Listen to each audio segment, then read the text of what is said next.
The room went quiet the second Mr. Alvarez slid the last paper across the long walnut table. The bank's family crest, a golden bee inside a circle, glowed from the silver cufflinks on my mother-in-law's wrists as she reached for the document like it belonged to her. A row of framed degrees watched us from the wall. The city traffic hummed somewhere below the 13th floor window. I could hear my own breath. Then the attorney said the sentence that made the air change.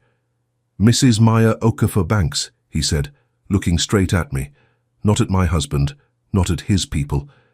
"The total assets transferring to you as sole beneficiary are valued at $80 million. The pen slipped from my fingers and tapped the glass table. 80 million. The number moved through the room like thunder. Auntie Denise, who had warned me I was not yet Banks enough, blinked hard. Cousin Nia stopped chewing her gum. My mother-in-law, Madame Patricia Banks, did not blink at all. She froze, her red lipstick like a line cut into stone. 80 what? She asked, soft. Mr. Alvarez didn't repeat himself. He slid another sheet forward, a summary with lines of numbers, ships and warehouses, cash accounts and apartments, companies I had never heard about but suddenly owned.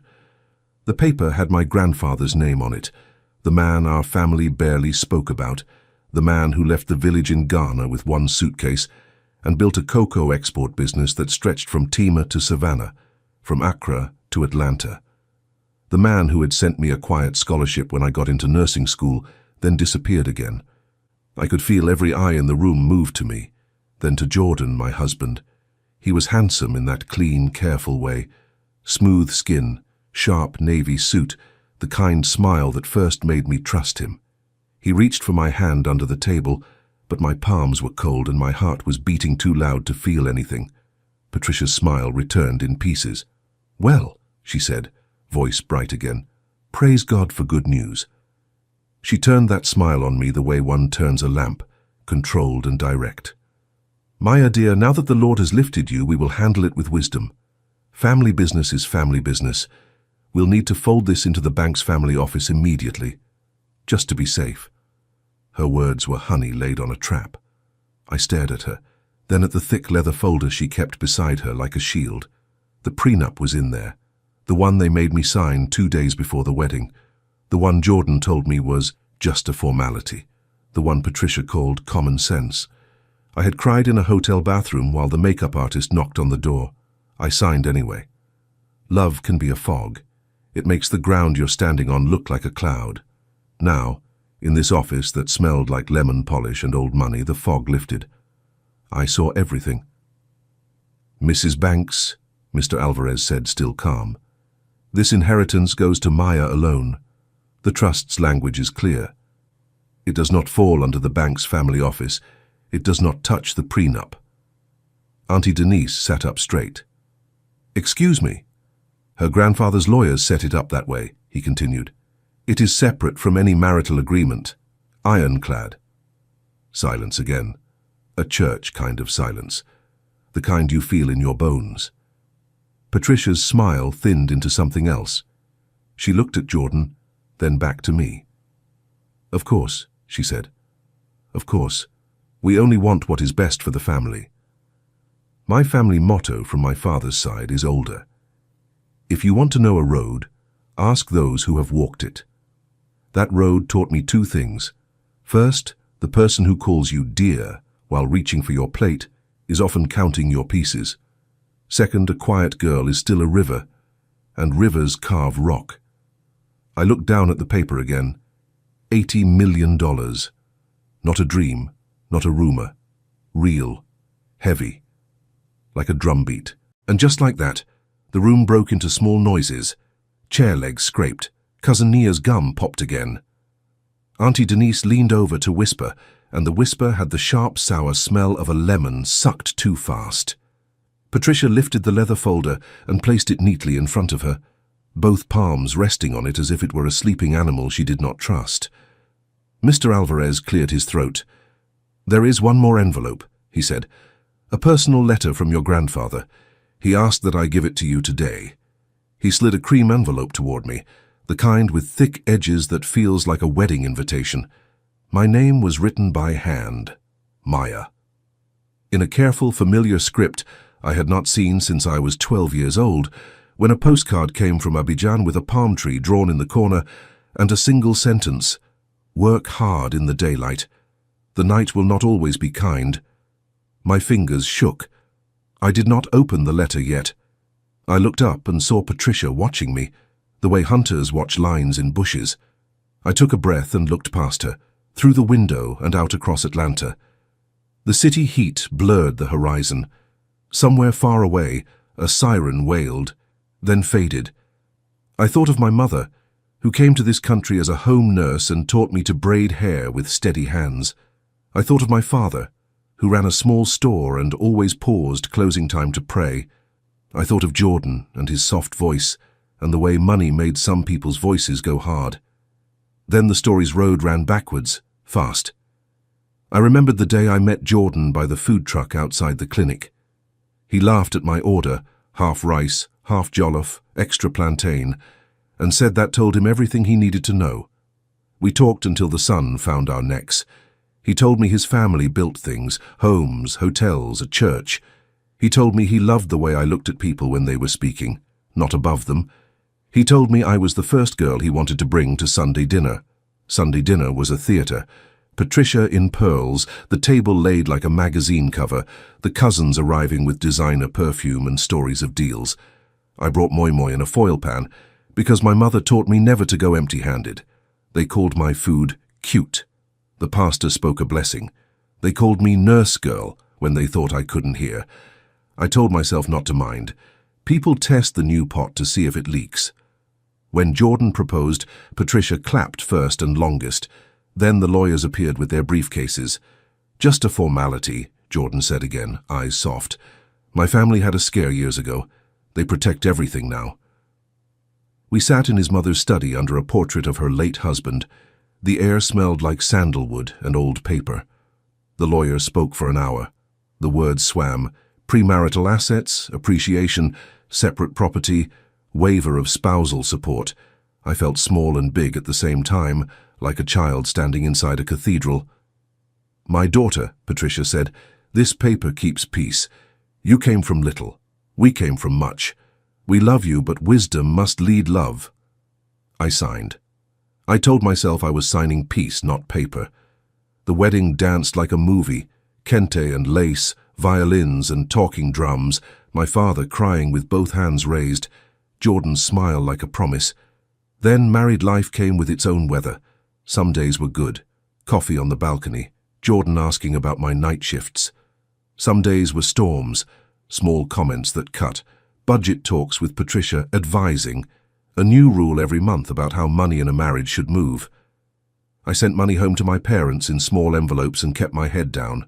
Quiet girls can be rivers. Rivers learn to wait. Now here we were, and the number had landed. I picked up my grandfather's envelope and slid a finger under the seal. The paper opened with a soft sound. Inside was a single page, the same careful hand. My eyes caught the first line. "My child, I leave you what I built so your children will not beg. But I leave you something stronger than money. Freedom with a boundary." I read the paragraph once, then again, slower. There was a condition, not the kind that takes away, but the kind that tests. The room pressed in. Patricia shifted. Jordan squeezed my hand, finally finding my fingers. The lawyer folded his hands and waited. I lifted my head to speak, but Patricia was faster. She pulled the thick leather folder close and opened it with a snap. The prenup gleamed up at us, neat as a sword. She tapped a line I had not seen before, a clause buried in the middle like a thorn in sweet fruit. "Since we are all sharing good news," she said, voice bright as glass, "there is one item we should revisit, dear. The Banks family is always prepared." Her eyes slid to Jordan, then back to me. "Tell her," she said to her son, gentle and deadly, "it's time." Jordan let go of my hand. He cleared his throat and looked at the paper, not at me. "Maya," he said, voice low, "there's something I never told you about that prenup." Jordan's voice trembled. "There's a page in the prenup my mom's lawyer added at the end. It's called Addendum C. It says if either spouse gets a significant asset, we present a plan to the bank's trustees for how it'll be managed. They expected to be in the room for decisions. I stared at him. Expected or required? He swallowed. It says expected as a condition of marital harmony. It's not money law. It's family law. Patricia's smile didn't move. Words matter, Maya. Harmony matters. Your family. Mr. Alvarez slid his glasses higher. Addendum C is not enforceable over a separate inheritance held in trust, he said, calm as rain. It is a social lever, not a legal one. Patricia tilted her head. Social levers move people faster than court orders, Counselor. She lifted a fresh document from her leather folder.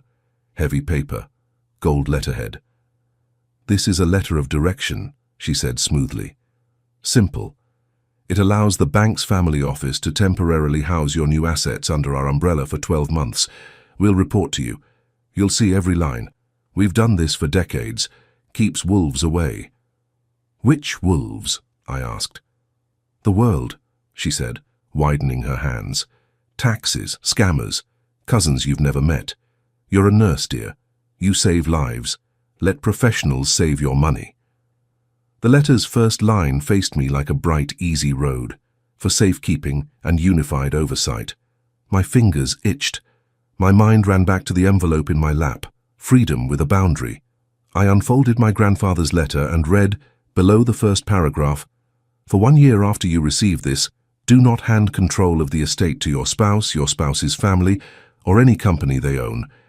If you do, the trust will move to the secondary plan, the clinics. Do not sign anything in a hurry. Rivers that rush lose their banks.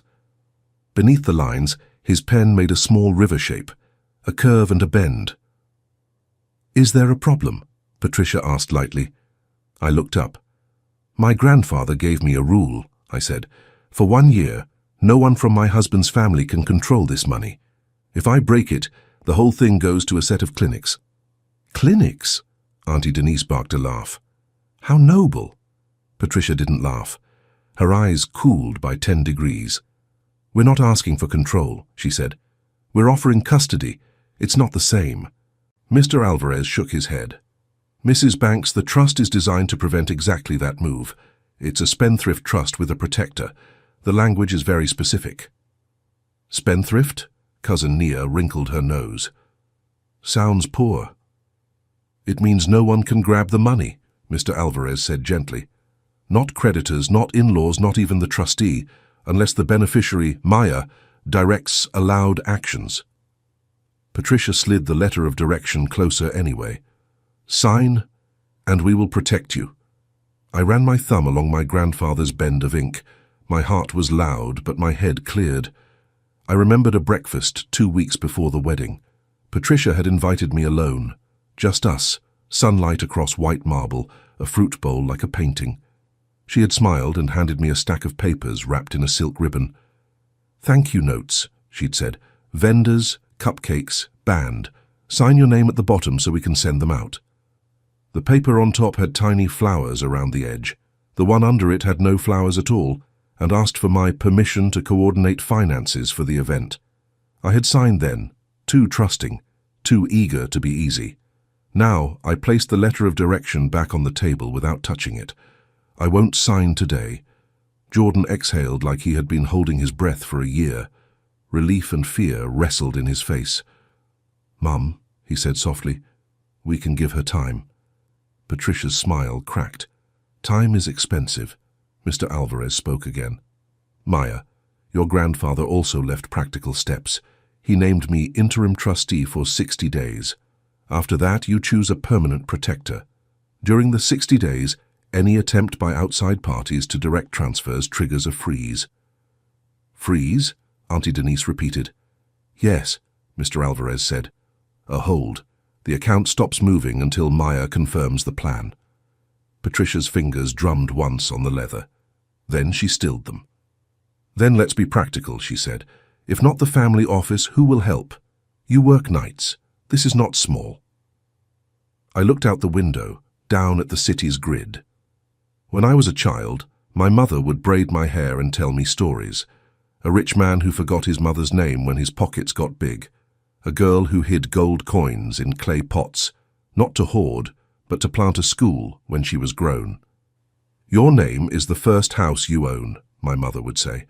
Build its walls with choices. I folded the letter carefully and slipped it back into its envelope. I will build, I said. Slowly. Patricia's eyes softened like velvet. Slow is fine, she said, but storms do not wait. Jordan? He looked torn in two. Mom, let's give it a week. A buzz at the door saved him. Mr. Alvarez's assistant, a young man with close-cut hair and a tie too tight, stepped in, cheeks flushed. I'm so sorry to interrupt, he said, voice breathless, but the trust security system just flagged an attempted transfer request from a new device. It tried to move $5 million from the Ghana account to an entity called Banks Family Office Holdings, LLC. We blocked it automatically and triggered a 90-day lock pending confirmation from the beneficiary. The room changed shape. Air thinned. Heat rose. Patricia didn't blink. That is absurd, she said, each word a square. We would never... The assistant held up a printout. IP address is from this building. Jordan's chair scraped. What? Not from this room, the assistant added quickly. From the floor below, suite 1206. Patricia's jaw flexed. The family office is on 1206, Cousin Naya said, too fast. No one authorized that, Patricia said, voice now ablade. If someone used our name... She stopped. Her eyes cut to Jordan, then to me. Confusion creates stories. Stories create courts. We don't want courts. Mr. Alvarez nodded. The lock is now live. For 90 days, no money in or out without Maya's voice and the protector's approval. Maya, the trust also requires you to name a protector within 24 hours of a breach. Protector, I repeated. A person you trust, he said. Not family by marriage. Someone to stand beside you when others push. My mind scattered like beads on a floor. My mother's face rose first, but she would say, choose someone who knows this table's language. Pastor Elijah. He knew souls, not numbers. My best friend, Tasha. She had sense and a spine made of prayer, but she had 2 jobs and a baby. I looked at Mr. Alvarez. He could be interim, but the letter wanted me to decide. My grandfather was asking me to pick my bank. Patricia's voice softened again, careful, coaxing. Choose me, dear. Choose the mother you married into. Let me stand with you. Jordan stared at his hands. Maya, he said quietly, you know my mom will fight for us. I looked at my husband, and behind him, all the rooms I had entered to be with him. The private school fundraiser where no one took a second plate. The church balcony where money picked the seats. The kitchen where I sliced onions, while Patricia told me which knives last longer. Love is real, I thought, but sometimes love walks with pride, and pride does not share plates. Mr. Alvarez slid a simple form toward me. Write the name and sign. I'll file it in 10 minutes. A soft ping sounded from the assistant's phone. He glanced down and blanched. There's more, he whispered. A second attempt. Same amount, different route. It used a saved contact, Jordan Banks. Every eye swung to my husband. Jordan went pale. I didn't do that, he said, hands up. I swear. I never had the login. Mom? Patricia stood very still. Our office wouldn't use a saved contact, she said tightly. We use secure channels. Mom, Jordan said, voice breaking now. Tell them you didn't. Her silence spoke first. I felt my heartbeat leave my chest and thud against the table, not because of the money, but because the ground under my marriage had shifted and I could feel the crack. Maya, Mr. Alvarez said gently, we have 12 minutes before the system requires a protector or the lock deepens. If it deepens, you will not be able to access $1 for 3 months, even for your parents' medicine, even for your rent, if there is a mistake. Choose. Patricia's smile had vanished. In its place was steel. If you pick an outsider, she said softly, don't be surprised when outsiders celebrate your fall. I reached for the pen. The paper waited. Names ran through my head like train cars. My grandfather's river shape glowed in my mind. Freedom with a boundary. I pressed the pen down, and from the hallway came a sharp, quick knock. The door opened, and a woman stepped in wearing a navy dress and braids pinned like a crown. She looked straight at me, not at the money, not at the family, and spoke my full name the way only someone from home can. "Maya Adwoa," she said. "Your grandfather told me to come if trouble started. My name is Ama Mensa. I'm the protector he chose if you freeze." Mr. Alvarez stood. Patricia did not move. Jordan whispered my name like a prayer. Amma held out a small, worn leather notebook. On the first page, in my grandfather's careful hand, was a single line. "If the river rises, trust the woman who knows how to cross." I lifted my pen to sign, then Amma flipped the notebook to a folded receipt tucked in the back. It was dated last week. It showed a wire sent from a joint account with my name on it to Bank's Family Office Holdings for advisory retainer. The sender's signature was mine. The paper in front of me felt heavier than a stone. My own signature stared back at me, bold black ink against a pale page. The receipt showed a wire transfer I did not remember authorizing. $5 million sent from an account with my name on it, straight to Bank's Family Office Holdings. The silence in the room was so thick it pressed on my skin like humidity in the middle of July. Patricia leaned back in her chair with the poise of a queen watching pawns fall. "Well, dear," she said softly, "it looks like you've already entrusted us once. Perhaps your grandfather's letter isn't as binding as you think." Her voice was silk, but the words were knives. I shook my head slowly. "I never signed this. I don't even know this account existed." Jordan's face drained of color. "Maya, wait. You're saying someone forged your signature?" "I'm saying I didn't touch this," I said firmly. "I don't sign million-dollar wires between night shifts at the hospital." Mr. Alvarez stepped forward, his hand steady as stone. "This," he said, tapping the receipt, "is fraud. And fraud is punishable, even within families."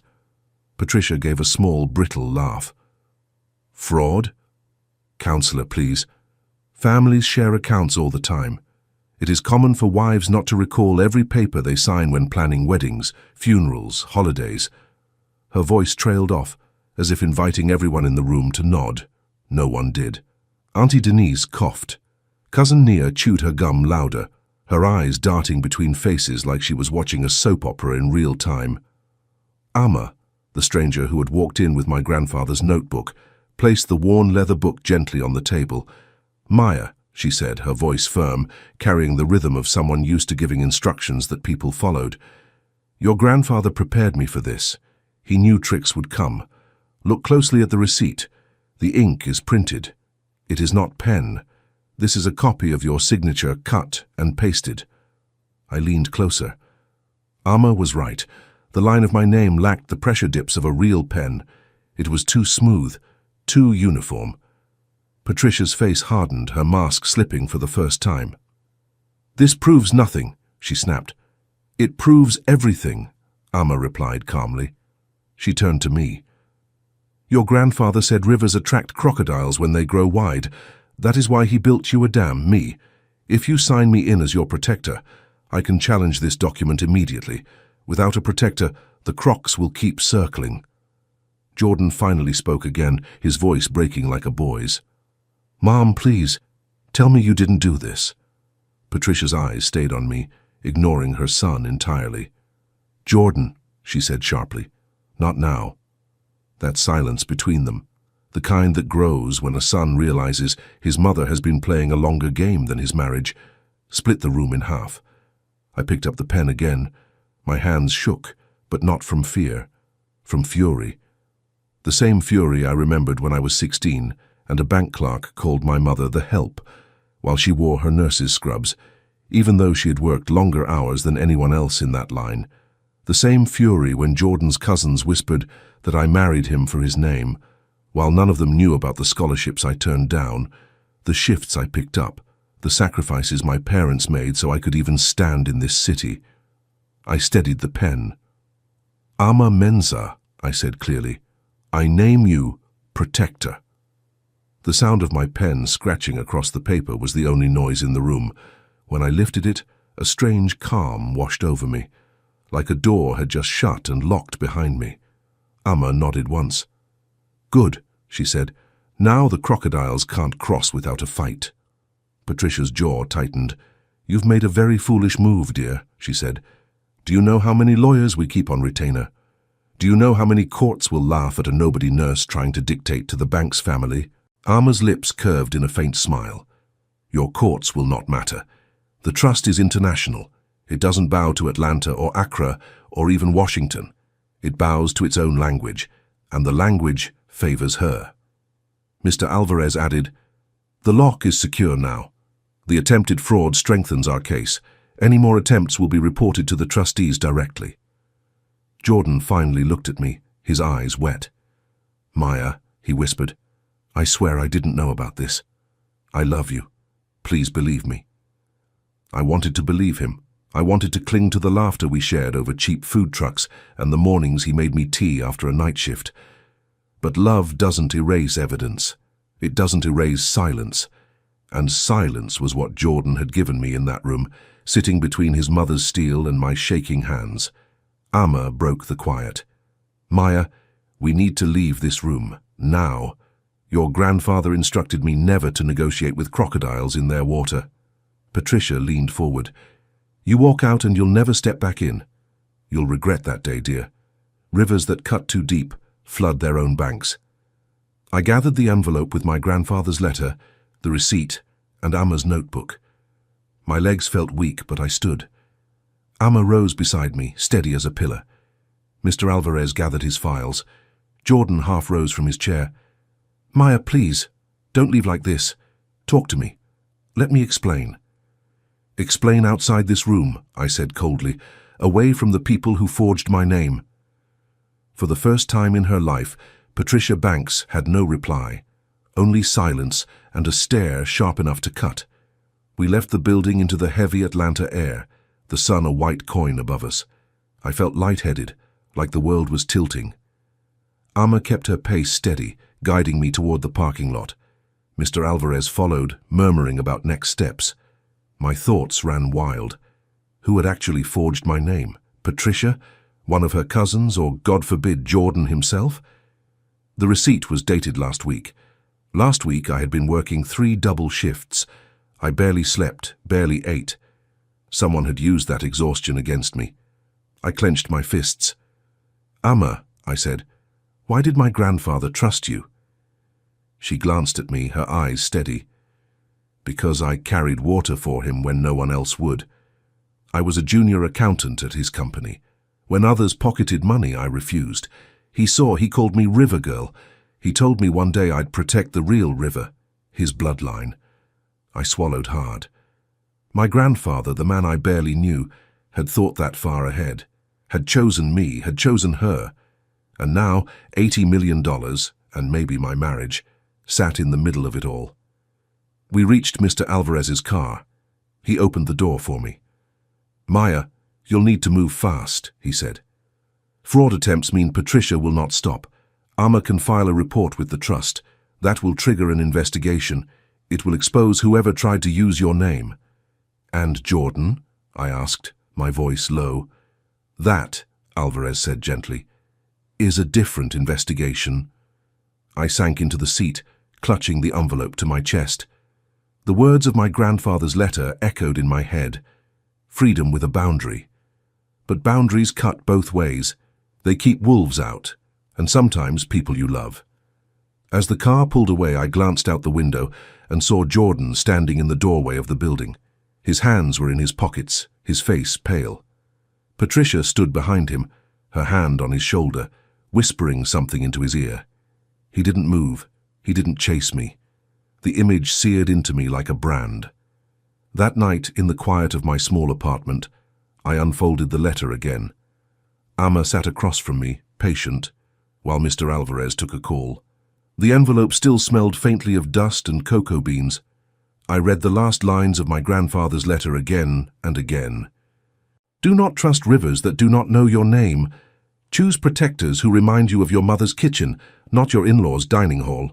Money is a seed. Plant it where you can return to shade. My eyes blurred with tears.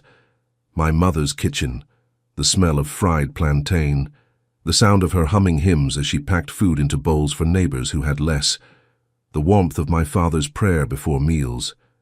That was my real inheritance, even before the money. I wiped my eyes. "Amma," I whispered, "how do I fight Patricia Banks?" She leaned forward. Not with anger. With records. With patience. Crocodiles thrash. Rivers flow. We will gather proof. We will show the trust. And we will make them regret forcing you to sign that prenup. Her voice carried no doubt. And for the first time since the number 80 million crashed into my life, I felt something stronger than fear. I felt resolve. But as I tried to sleep later that night, my phone buzzed. A text from an unknown number lit up the screen. "You think you're safe with Amma? Rivers flood, Maya. Don't forget who your husband belongs to." My blood ran cold, and when I looked closer, I saw the text came from a number saved under Jordan's name. But I knew. Jordan never wrote like that. Someone else was using his phone. Or worse, someone was using his name. And if they could forge my signature, what else could they do? The text burned on my phone screen, the words cutting deeper than the glow of the midnight light. "You think you're safe with Amma. Rivers flood, Maya. Don't forget who your husband belongs to." I sat frozen on the edge of my bed, the hum of the ceiling fan the only sound in the small room. My fingers trembled as I reread the message. It wasn't Jordan's voice. Not the man who once whispered prayers with me when my father had surgery. Not the man who walked with me in the rain just so my hair wouldn't frizz before work. This was Patricia's hand, or someone she sent. Amma leaned against the doorframe, her arms folded. She had insisted on staying the night in my guest room for security, and now she watched me with steady eyes. "Show me," she said. I turned the screen toward her. She read once, then twice, her jaw tightening. "This is intimidation," she said simply. "Your grandfather predicted this too. He said once the money comes, they'll try to make you doubt yourself, doubt your marriage. They'll use every soft place in your heart as a weapon." My chest ached. But if Jordan didn't send this, then who did? Amma stepped closer. "That's the question we'll answer. But first, we protect your mind. Do not reply. Do not call. Crocodiles want you thrashing in the water. Stay still." I nodded, but sleep didn't come that night. Every creak in the building sounded like footsteps. Every vibration of my phone made me jolt. I thought of Jordan, wondering if he even knew his phone was being used against me. The next morning, I dragged myself to the clinic. Patients needed their medication. The world didn't stop for family wars, but even there the storm followed me. Halfway through my shift, the head nurse pulled me aside, her brow furrowed. "Maya," she said quietly, "we've had a complaint. A caller claimed you've been misusing patient information. They mentioned fraud, said you weren't trustworthy with records." I blinked. "What?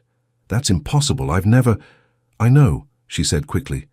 "I trust you, but administration has to investigate. They'll review your files." The room swayed around me. Fraud. The exact word Patricia had tried to throw onto me last night. I forced a deep breath. "Do you know who made the call?" The nurse shook her head. "Anonymous, but it came from a private number." My hands clenched at my sides. Patricia was moving fast, pulling every lever she could. If she couldn't touch the inheritance legally, she'd try to poison my reputation until I had no ground left. When I stepped out into the staff parking lot that evening, Amma was waiting in her car. She rolled down the window. "They moved already, didn't they?" I nodded, swallowing the lump in my throat. "They called my job. They're trying to paint me as a fraud." Amma's eyes sharpened. "Good. That means they're desperate. Desperation makes mistakes. We'll use their mistakes." 2 days later, another strike came. My landlord slid an eviction notice under my door, claiming I had missed 2 months' rent. I stared at the paper in disbelief. I had receipts of every payment. Amma sifted through the documents with quick fingers. "This is fake," she said, shaking her head. "They're trying to smoke you out of your home."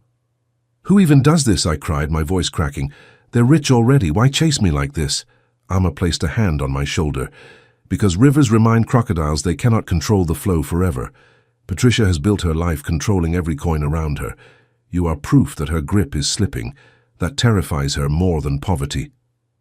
By the end of the week, the attacks grew sharper. Anonymous emails reached the clinic board, accusing me of negligence. Rumors whispered through church pews that I married Jordan for money. Old friends avoided my calls. It was a coordinated flood. But Amma fought back. She filed official fraud complaints with the trust's security team. She delivered copies of forged receipts to investigators, and at night she coached me through every lie with her calm, unwavering voice. "Stand tall, Maya," she'd say. "When truth walks slowly, lies run fast, but lies tire first." Still, the hardest part was Jordan. He called twice. The first time I couldn't answer. I was too angry, too afraid I'd hear Patricia's words in his mouth. The second time, he left a voicemail. His voice cracked. "Maya, please, I don't know what's happening. Mom keeps saying you're planning to leave me, that you've turned against us. I don't believe it, but I don't know what to do anymore. Please call me." My heart twisted. I wanted to believe him, but the shadow of that wire transfer and the threatening text hung between us. Was he truly innocent, or was he simply playing a softer role in his mother's game? Amma warned me, "You must decide soon whether Jordan is a husband or a spy. You cannot fight both crocodiles and the man in your canoe." The breaking point came one Saturday morning. I returned from grocery shopping to find a sleek black SUV parked near my apartment. Two men in suits stood by the door. One held a clipboard. "Mrs. Banks?" one asked politely. "It's Okafor Banks," I said, wary. "We're here on behalf of the Banks family office," he continued smoothly. "We're conducting a courtesy review of your assets. Please sign this acknowledgement so we can proceed." He held out a document stamped with the Banks crest. The words blurred, but I caught the key phrase, "Temporary surrender of oversight rights." I laughed, a sharp, bitter sound. "You're kidding." "Not at all," he said, smiling. "It's routine." Amma appeared behind me, her braids gleaming in the sun. "Routine fraud, you mean?" she said coldly. She stepped between us, her presence filling the space like a shield. "If you don't leave in 30 seconds, I'll call the trust investigators directly, and the police." The men exchanged a look, then slipped back into the SUV without another word. The engine roared and they vanished down the street. I turned to Amma, my knees weak. "They're escalating." She nodded grimly. "Yes, and that means the storm is near its peak." That night, I sat by my window, staring at the city lights. For weeks, Patricia and her army had tried to drown me through forged signatures, poisoned rumors, and now open intimidation. But through it all, my grandfather's words echoed louder than ever. Freedom with a boundary. The boundary was clear now. Patricia would never stop until she either controlled me or destroyed me. I pressed the envelope to my chest. "Grandpa," I whispered, "you knew. You knew they'd come for me. But you also knew I'd have to choose how to fight." And I realized then, the real battle wasn't only about money. It was about identity. About whether I would let the Banks family rewrite my story, or write it myself. The decision formed in my chest like steel. I would not bow. I would not break. I would not let crocodiles take what was never theirs. Viewers, let me pause here for a moment. If you've been following this story, tell me, what would you do if your in-laws tried to sabotage your entire life over money? Would you fight back in court, or would you walk away with your freedom? Share your thoughts in the comments below, and while you're at it, make sure you hit that subscribe button so you don't miss the next chapter of this story. Like this video, share it with your friends, and let's see how far we can take this folktale together. Because trust me, the storm is just beginning. The storm finally touched the one place I had been praying it wouldn't, my marriage. For weeks, Patricia and her army had struck from outside. Forged documents, fake complaints, lies whispered into the wind. But now, the poison crept into my home. It began with a simple knock on my door one Sunday evening. I opened it to find Jordan standing there, no suit, no polished smile, just jeans, a wrinkled shirt, and a face that carried more exhaustion than sleep could fix. "Maya," he said, his voice low, "please, let me in." I hesitated. Amma, who had been reading through stacks of trust papers at my dining table, lifted her head, her eyes locked on Jordan like a guard dog watching a stranger. "Let him speak," she said quietly, "but keep your river calm." I stepped aside and Jordan entered. The apartment smelled of stew simmering on the stove, but the air between us was cold. He looked around, his eyes landing on Amma's notebooks and the files spread like battle plans. "So it's true," he said softly. "She really sent you." Amma didn't blink. "Your mother's lies made me necessary." Jordan winced at the word mother. He turned to me, his voice breaking. "Maya, I swear, I didn't send those texts. I didn't authorize that wire. I've been caught between you and her, and it's tearing me apart. But I need you to believe me. I'm not your enemy." I folded my arms, my heart warring with my mind. "Then explain this." I slid the receipt across the table, the fraudulent transfer with my signature. Jordan's hands shook as he picked it up. "I've never seen this before. Mom, she has access to everything. She could have—" His voice cracked. "Maya, you know me. You know I wouldn't steal from you." My chest ached. I wanted to believe him. But I remembered the way he had sat silent in that boardroom, letting Patricia speak for him. The way he hadn't followed me when I walked out. Silence is also a language. Amma's voice cut through the air. "Love makes rivers gentle, but even gentle rivers drown when they flow without banks. Jordan, if you truly stand with Maya, prove it." He looked up, his eyes red. "How?" "Break with your mother," Amma said simply. "Stand in public and say the money is Maya's alone. Say she owes nothing to the Banks family. Do that, and maybe she'll believe you again." The room went still. Jordan's lips parted, but no sound came out. "Do you hear her silence, Maya?" Amma said, her gaze never leaving him. "That is the weight of his choice. He cannot serve two masters." Jordan's shoulders slumped. "You're asking me to betray my own blood." "No," Amma corrected gently. "We are asking you to be a husband before you are a son." The words landed heavy. He looked at me, pleading. "Maya, please, don't make me choose like this." Tears stung my eyes. "Jordan, your mother already made the choice for you the moment she forged my name, the moment she tried to ruin me at my job. She chose war. Now you must choose peace, or join her in the fight." That night, Jordan left without giving me an answer. The days that followed blurred together. At work, people whispered behind my back, the false fraud complaint still haunting the halls. At church, the pews felt colder. Neighbors who once waved avoided my eyes. Patricia's shadow was everywhere, and then came the betrayal that shattered whatever faith I still had in Jordan. One Wednesday morning, Amma rushed into my apartment, her phone in hand. "Maya," she said, her voice urgent, "you need to see this." She showed me a video clip posted on social media. My blood froze. It was Jordan, my husband, standing beside Patricia at a press conference. He wore a clean navy suit, his face calm but unreadable. Patricia's voice rang clear. "The Banks family stands united. We are committed to safeguarding all assets connected to our name. My son Jordan has signed a statement affirming that his wife, Maya, has entrusted us with temporary oversight of her inheritance. This is not about control but protection. We love Maya as one of us, and together we will ensure her legacy is secure." The crowd clapped, cameras flashed, and then Jordan stepped forward, nodding in agreement. He didn't say much, just one sentence that felt like a knife twisting in my back. "I believe my family's guidance is best for my wife," he said. Amma paused the video. The silence in my apartment screamed louder than words. I sank into a chair, my heart pounding so hard I could hear it in my ears. He sided with her. He chose her over me. Amma crouched in front of me, her eyes steady. "No. He chose fear, and fear is not love." My hands shook as I buried my face in them.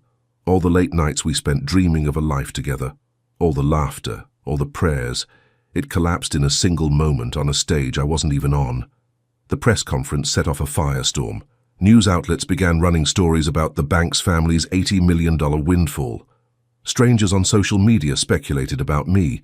Was I a gold digger? A nurse who married rich? A girl too small for the wealth dropped in her lap?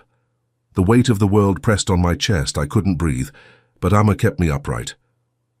"We will answer this in our way," she said. "Not with cameras, but with truth. Patricia may own the microphones, but you, Maya, you own the river. And rivers write their own paths." That evening, Mr. Alvarez brought fresh news. "Maya, the trust investigators traced the fraudulent wire attempt. The login used a device registered under Patricia Banks's office.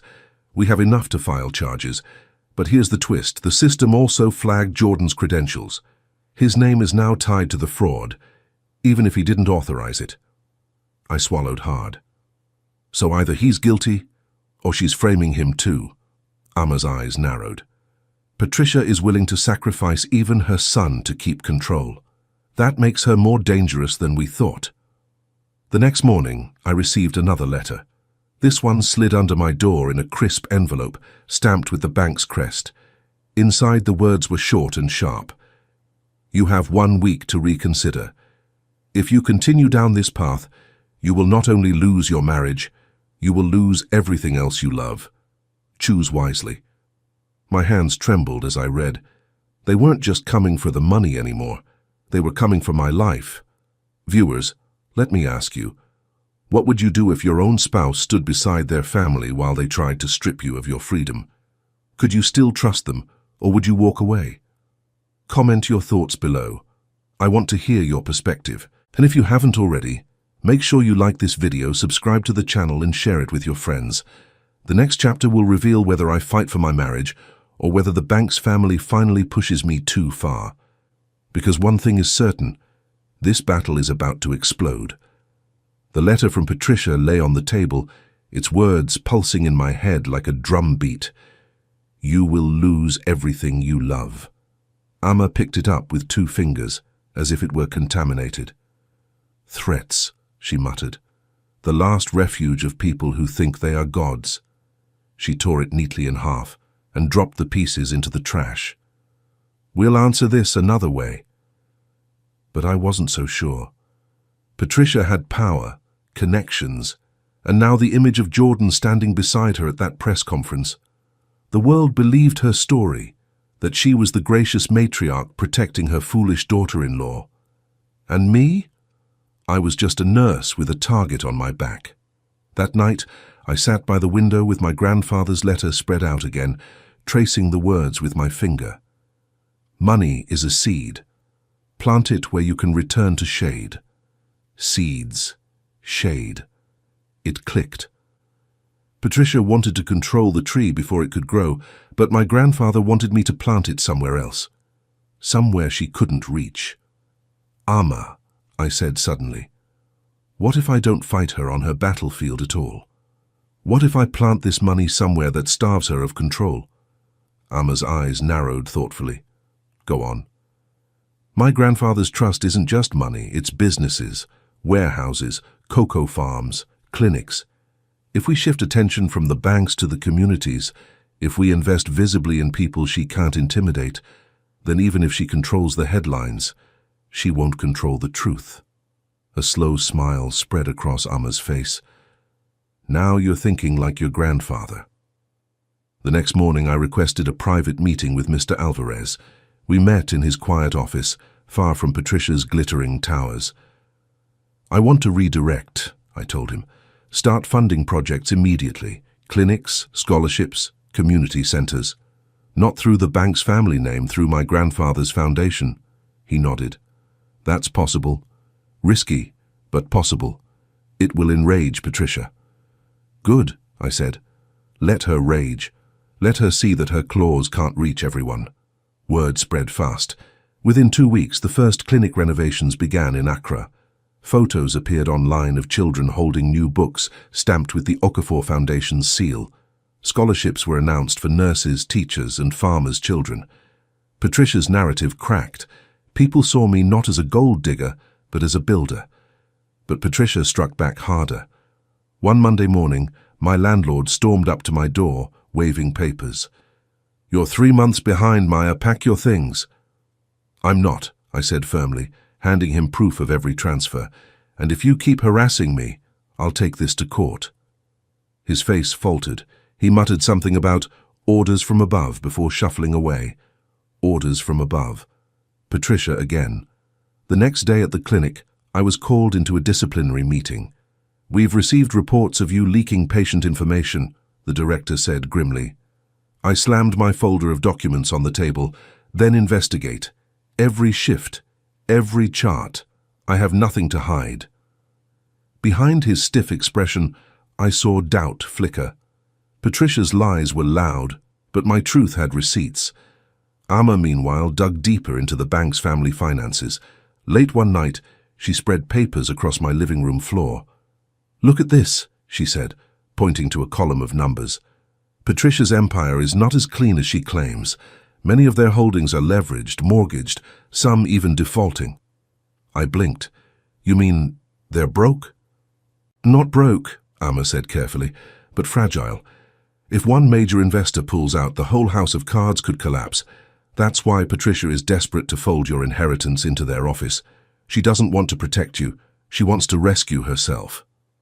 The revelation hit me like thunder. Patricia's power wasn't limitless. It was borrowed, and borrowed power always comes with interest. The next weekend, I received another blow. Jordan showed up again, this time not at my apartment, but at the clinic where I worked. He waited outside until my shift ended, his eyes hollow.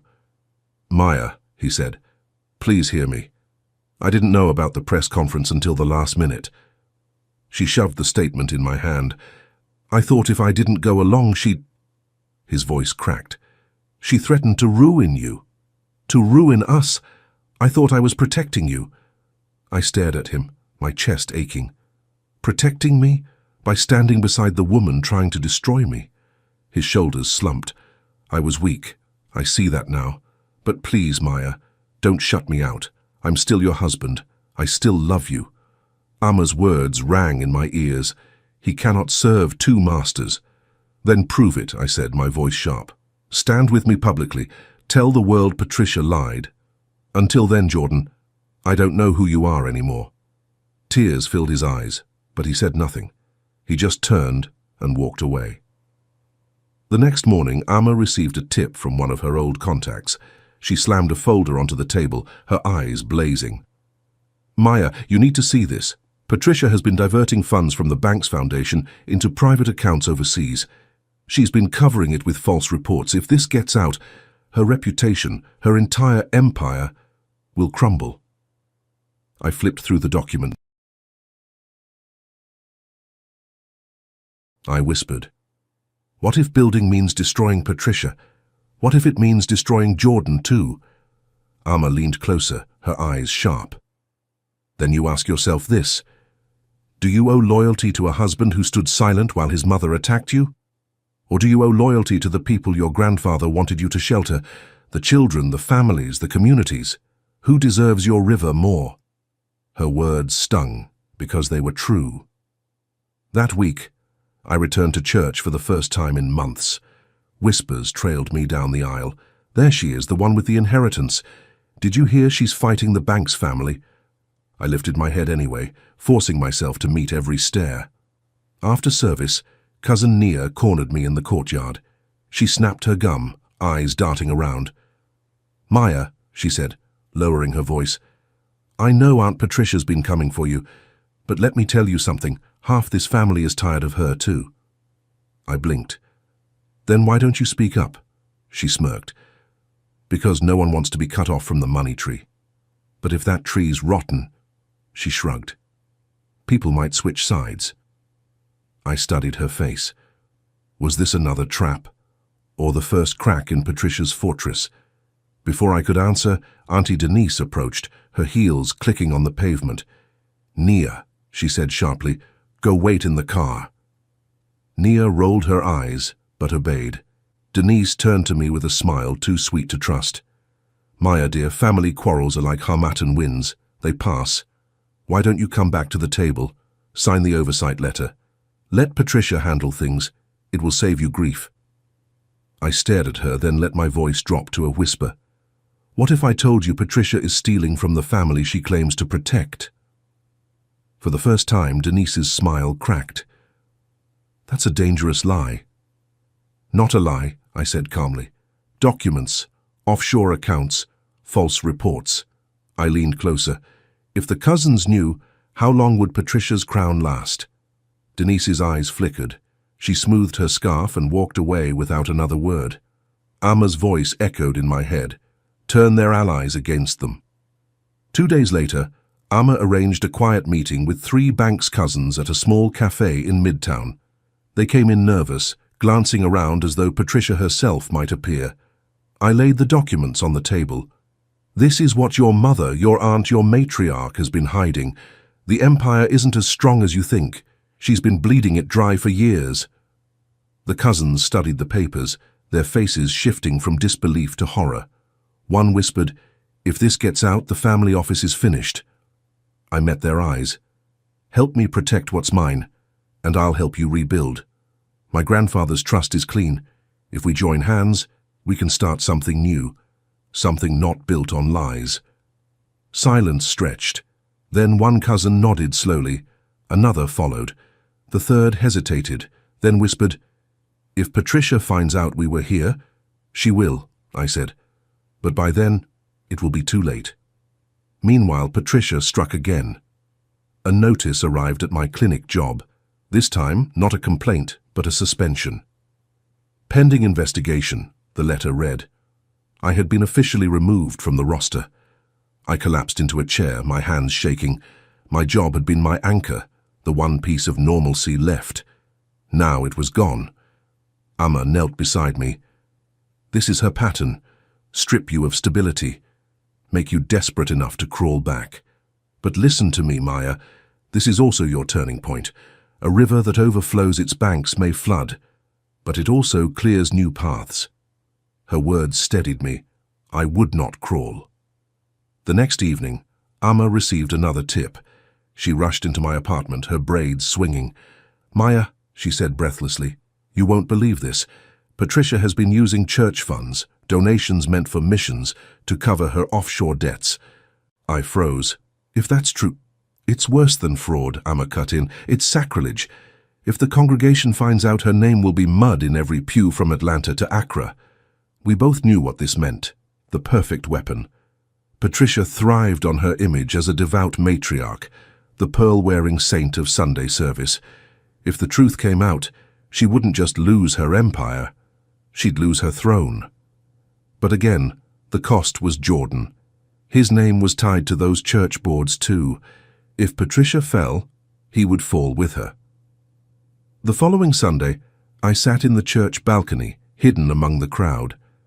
Patricia walked in, wearing a cream suit and pearls, her Bible clutched like a trophy. Jordan walked beside her, head down. The congregation stood as they entered. I gripped the folder of evidence in my lap.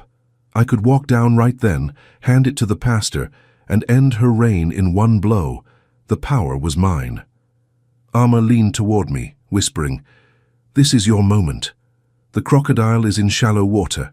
Strike now, and she cannot escape." I rose halfway from my seat, then stopped. My eyes landed on Jordan. His shoulders slumped, his face tired, his soul torn in half. Could I destroy his mother knowing it would drag him down too?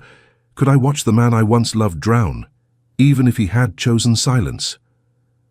My hand shook as I clutched the folder. Freedom with a boundary. The question thundered inside me. Was the boundary love or justice? And that's where I'll leave this chapter. Viewers, I need to ask you directly. If you had the evidence to end Patricia once and for all, but it meant destroying your husband's name in the process, what would you do? Would you strike or would you hold back? Drop your answers in the comments. I want to hear every perspective. And don't forget, subscribe, like this video, and share it. The next chapter will show whether I choose love, justice, or something else entirely, because rivers don't stay still forever. And mine was about to flood. The folder burned a hole in my lap all through the Sunday service. I didn't hand it to the pastor. I didn't march to the altar. I sat still, my heart pounding, as Patricia lifted her head high and sang hymns as if her empire wasn't rotting beneath her feet. But silence doesn't hold forever. By Monday morning, the flood had already begun, without me. Amma burst into my apartment at dawn, holding her phone. "Maya, turn on the news." I fumbled for the remote. The screen flickered to a local channel. A reporter stood outside the bank's family office tower, her voice sharp. "Shocking allegations have emerged against Patricia Banks and the bank's family office. Sources within the church reveal funds intended for missions were diverted to cover personal debts and overseas accounts. Documents leaked late last night suggest millions of dollars were misused." The camera cut to a grainy image of the very receipts Amma had uncovered, now plastered across every screen in Atlanta. My breath caught. "Amma? I didn't leak those." Amma's lips curved in a small smile. "No, but someone else did. Remember Cousin Nia? You planted a seed in her ear. Seeds grow." I sank into the couch, trembling. Patricia's face flashed on the screen, storming past cameras, refusing to answer questions. Behind her, Jordan walked quickly, his hand shielding his face. The crocodile was thrashing in shallow water now. By noon, the fallout was everywhere. Parishioners protested outside the bank's church. Donors pulled their money. Politicians distanced themselves. Patricia's name, once a golden crown, now carried mud. But the storm hit my marriage hardest. That evening, Jordan showed up at my apartment again. He looked broken, eyes bloodshot, tie loosened, the weight of a crumbling dynasty dragging on his shoulders. "You did this," he whispered. I stood tall. "No, your mother did this. I only showed the truth to people who deserve to know." His fists clenched at his sides. "Do you have any idea what you've done? The banks are freezing accounts. Our businesses are collapsing. And now the whole city sees us as thieves." "Us?" I shot back. "Don't say us, Jordan. I didn't steal from churches. I didn't forge signatures. I didn't try to ruin your wife's life. That was your family." His voice cracked. "They're still my blood." I stepped closer, my own tears stinging. "And what am I? A stranger? You let your mother humiliate me, sabotage me, lie about me, and when it mattered most, you stood by her side." He swallowed hard, his voice barely audible. "I was trying to protect you." "No, Jordan," I said, shaking my head. "You were trying to protect her." Silence hung heavy between us. "Finally," he whispered, "if you love me, don't let this destroy my family." I stared at him for a long moment. Then I said the words I had been holding back for weeks. "Jordan, I love the man I met by that food truck. I don't love the man who let his mother use him as her shield. Until you decide who you are, I can't stand beside you." His face crumpled. Without another word, he turned and walked out. This time I didn't follow. The next days were chaos. Patricia faced public outcry. Investigators swarmed her office. Church leaders demanded resignations. Her empire cracked in every corner. But Patricia wasn't finished. She called a press conference at a downtown hotel. Amma insisted we go to see what new trick she would try. We stood at the back of the ballroom as Patricia took the stage, dressed in black, her pearls gleaming under the lights. "My family has served this community for decades," she said, her voice steady despite the storm outside. "Yes, mistakes were made. But let us not be distracted from the real betrayal, by a woman who married into our name only to tear it apart. Maya Okafor Banks has waged war on her own husband's family. She leaked documents. She orchestrated lies. She is no victim. She is the architect of this chaos." Gasps rippled through the crowd. Cameras swung toward me, catching my face. I lifted my chin, refusing to flinch. But inside, my heart raced. Patricia had turned her final weapon on me, public shame. Then, in a move that stunned everyone, Patricia reached for Jordan's hand and pulled him forward. "My son," she said, her voice sharp. "Tell them the truth." All eyes turned to him. Jordan's hand shook in his mother's grip. He stared at the crowd, at the cameras, at me. His lips parted, and in that moment I knew he would either save me or he would bury me. Viewers, let me pause here and ask you directly. If you were in Jordan's shoes, standing between loyalty to your mother and truth for your wife, what would you do? Would you defend blood at all costs, or would you finally break free? Comment below. I need to hear your voices. And don't forget to like, share, and subscribe so you don't miss what happens next. Because in the next chapter, Jordan makes his choice, and it changes everything. The ballroom was heavy with silence. Every breath from the crowd held tight as Jordan stood between his mother and me. Patricia's hand gripped his arm like a chain, her smile wide for the cameras, her eyes daring him to disobey. "Maya has betrayed us," Patricia repeated, her voice cutting through the murmurs. "Tell them, son. Tell them the truth." Jordan's lips parted. He looked at the cameras, then at the audience. But when his eyes finally found mine at the back of the room, time slowed. His face told the story of a man torn apart, loyalty pulling him one way, love pulling him the other. I shook my head slowly, not in anger, not in pleading, just a silent message. Choose your own soul, Jordan. Not hers, not mine, yours. He swallowed hard, and for a moment I feared he'd bend again, that Patricia's shadow would cover him like it always did. But then he did something no one expected. He pulled his arm free. "No," he said, his voice trembling but loud enough to echo through the hall. "Mom, I can't do this anymore." Patricia froze, her hand suspended in the air where his arm had been. The crowd gasped. Cameras zoomed closer. Jordan stepped forward, his voice gaining strength. "The truth is, my wife didn't betray this family. You did." The room erupted. "You forged her signature. You tried to take what wasn't yours. You used church money to cover debts, and I stood by you because I was afraid of losing your approval, afraid of losing my family.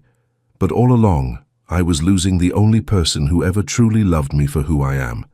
His voice broke, but he pressed on. "Maya, I'm sorry. I should have defended you from the beginning. I failed you. But today, I choose you." The ballroom shook with chaos. Reporters shouted questions. Flashbulbs popped like fireworks. Patricia's face twisted into something I'd never seen, rage, pure and raw. "You ungrateful boy," she hissed, her voice carrying even without a microphone. "Everything you have is because of me. Your name, your life, your place in this city. Mine, and you throw it away for her." Jordan stood tall. "No, Mother. I throw away the lies, the control, the chains. If that means I lose everything, so be it. At least I'll have my soul back." The crowd roared. Some cheered, others whispered. But the spell Patricia had woven for decades shattered in that instant. She had lost her golden sun, the shield she had used against the world. That night, headlines blazed across every screen. Banks' empire in crisis. Son turns against matriarch. Jordan Banks defends wife amid fraud allegations. Patricia Banks faces possible indictments. For the first time since the storm began, I felt air in my lungs again. Amma clasped my hand. "The crocodile has been wounded, but remember, wounded crocodiles thrash hardest." She was right. Patricia didn't vanish quietly. 2 days later, a subpoena arrived at my door. Patricia's lawyers had filed suit against me for defamation, breach of marital trust, and intentional sabotage of family business. The number attached: $50 million in damages. I laughed bitterly when I read it. "She's trying to scare me into silence." Amma nodded. "Yes, but she forgets. You don't swim alone anymore. The cousins are turning. The church is turning. And now, even her son has turned." That evening, Jordan came to my apartment again. This time there was no press, no cameras, no stage, just the two of us in the dim light of my living room. "I meant what I said," he whispered. "I choose you.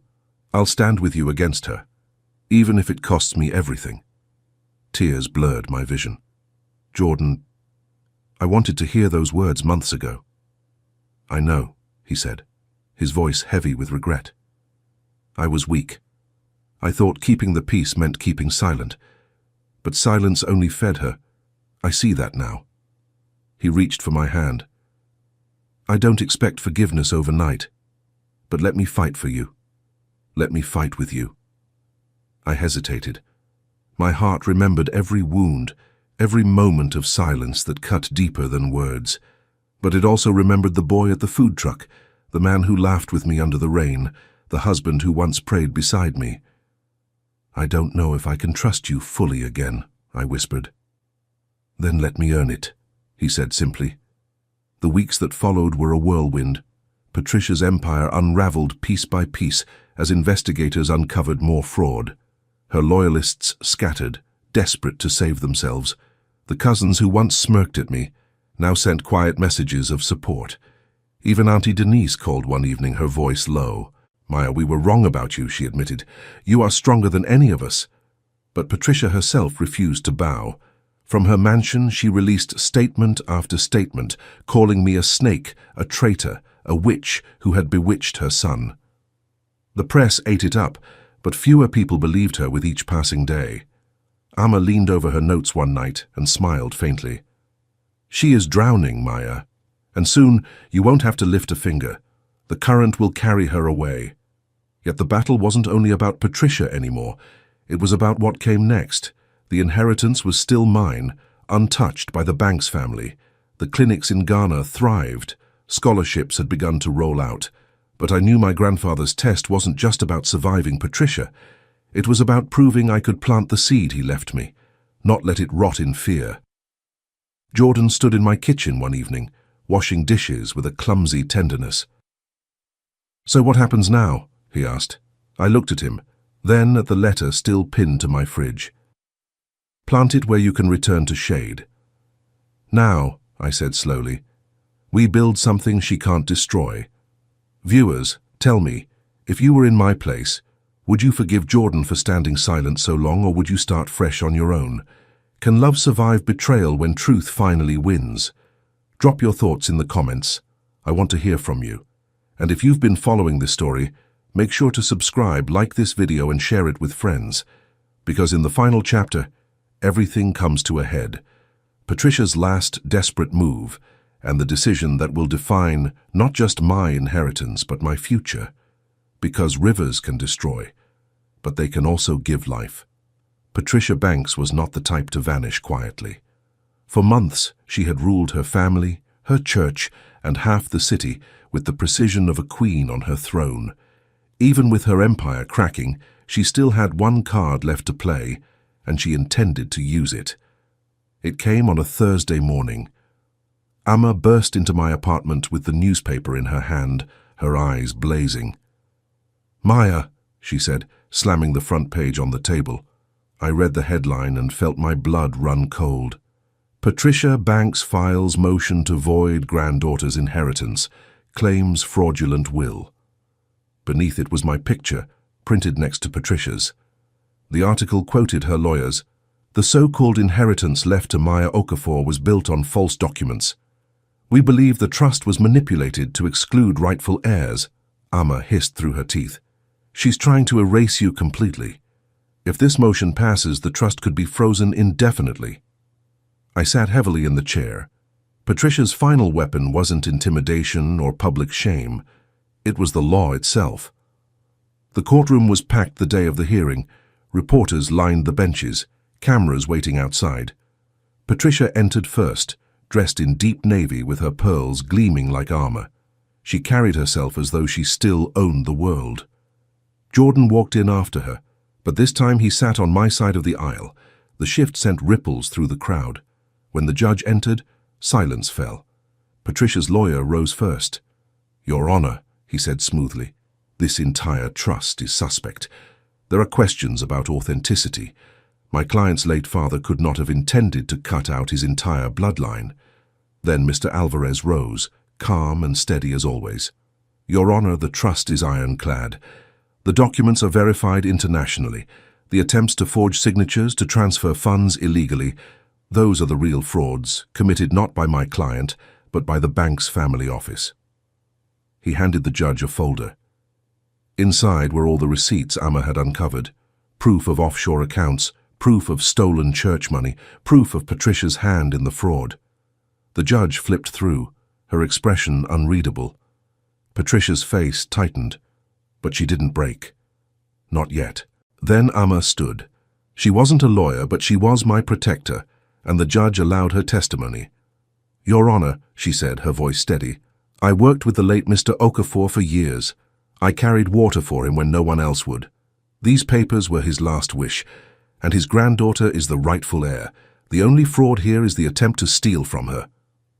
For the first time, Patricia's mask cracked, her lips pressed thin, her fingers tightening around her pearl necklace. The judge finally spoke. "I have reviewed the evidence. The trust stands as written. The motion is denied." The gavel struck. Gasps filled the room.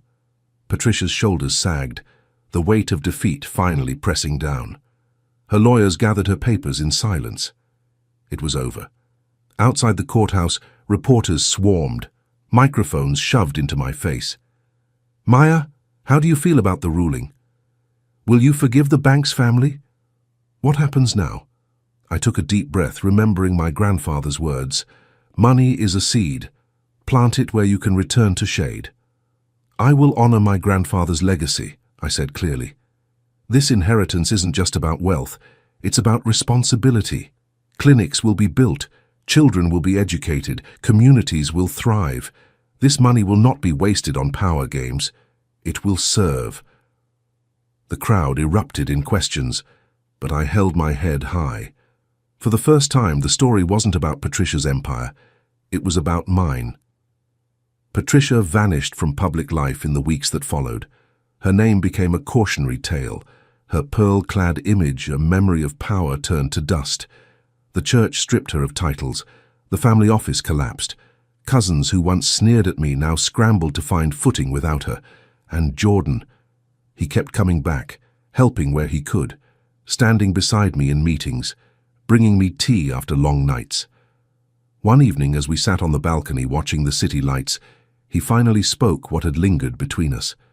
"Maya," he whispered, "do I still have a place in your shade?" I looked at him long and hard. I remembered his silence, his weakness, but I also remembered his courage in the ballroom, the moment he broke from Patricia's grip. Rivers remember both drought and rain. "You have a place," I said softly, "but you must help me build the shade, not hide in it." His hand found mine. For the first time in months, I didn't pull away. Years later, when the first Okafor clinic opened its doors, children ran through hallways painted with bright murals. Women received free healthcare. Students won scholarships. The seed my grandfather left me had grown into a forest of shade. At the entrance hung a plaque with his words engraved, "Freedom with a boundary, money is a seed." And beneath it another line was added in my own hand, "The river belongs to those who dare to flow." Viewers, that concludes this story, but I'll leave you with a question. If you were in my shoes, would you have shown Patricia mercy when she fell, or would you have delivered the finishing blow? What does true victory look like? Winning in court, or building something greater than revenge? Drop your answers in the comments and let's talk about it. And if you haven't already, hit that subscribe button, like this video, and share it with your friends. More stories are on the way. Because as my grandfather taught me, rivers never stop flowing, and the stories never end.